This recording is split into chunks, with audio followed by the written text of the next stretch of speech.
Hi there friends, my name is Shuaib Mahmood. I'm an assistant principal based in London. I've been teaching for over 10 years and I'm going to be sharing with you the 6 most effective ways to start your lessons.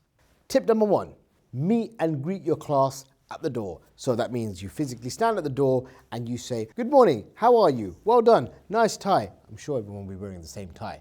But the idea is you want to have that positive start. You want to have that rapport with certain students. Even perhaps you might want to address what happened last night on EastEnders, or perhaps even address the football, the cricket score, even the rugby score for those people who watch rugby. I don't get that sport. Anyways, the idea is you want to make sure that you're having that good rapport with your class and you're making sure that you're welcoming them into your class. It's just what you do when you're at home. You welcome people into your home, give them that nice sort of feeling, offer them a drink. You might even feed them if you like them. Do that with your class. Give them a nice feeling about themselves. Tip number 2. Have your books laid out on the table ready for your class to engage with the starter activity with.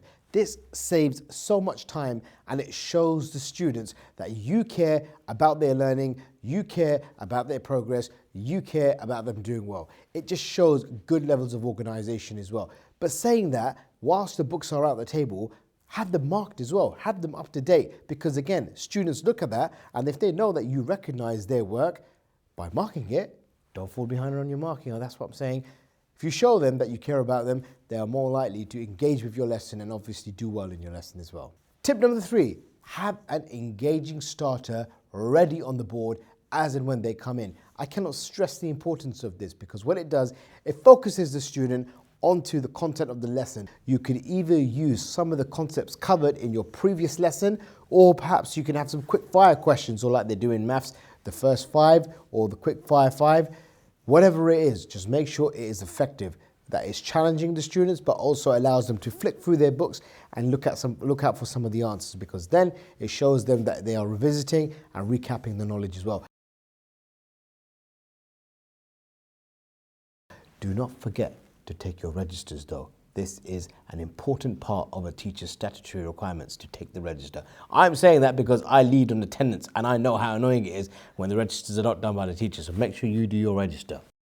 Tip number 4, as the students are engaging with the starter activity, make sure you recognize the students. For example, Harry, well done, excellent, carry on with that. Mohammed, well done, superb. What I'm saying is you don't pick on any child, pick on the child that you know who struggles to get into lesson on time, to struggles to get in touch with your lesson, or struggles to engage with your lesson. They could be students who pose behavior issues or whatever. Recognize them, have them on your side at the beginning of the lesson. And even those students who you may have had a falling out with, get them on side straight away as well, so that you know you can build that relationship with them as the lesson progresses. Tip number 5, you can ask any teacher in the school that you work in what are one of the most annoying things that they find about their lessons or the subject. And that is when the students do not come prepared with the right equipment, such as the pen. Have the equipment ready. Have a pen ready, or a number of pens ready, not a red one, obviously a black or blue one, but have these pens ready so that you are ready for any students who may come in without being prepared, so that you can give them a pen, give them the right equipment that they can get on with the lesson, but don't let it go. If your school behavior policy suggests that you should sanction a child for not having the correct equipment, make sure you follow that. Usually that involves a 15-minute, half an hour detention, even a talking to, just so that you prevent that type of behavior, becoming your norm. Tip number 6. I could argue that this should be the first tip. However, it's about making sure that students are on task right away. It's about having that high expectations that you want everyone in your class working hard, engaged, making sure that they're progressing well. So make sure that you are getting the students focused, and that also depends on the kind of activity that you had. Are you engaging with the data for the class? Are you recognizing that certain students in your group might not be able to access what you're putting out in front of them? Perhaps they are of special needs. Perhaps the English is not their first language.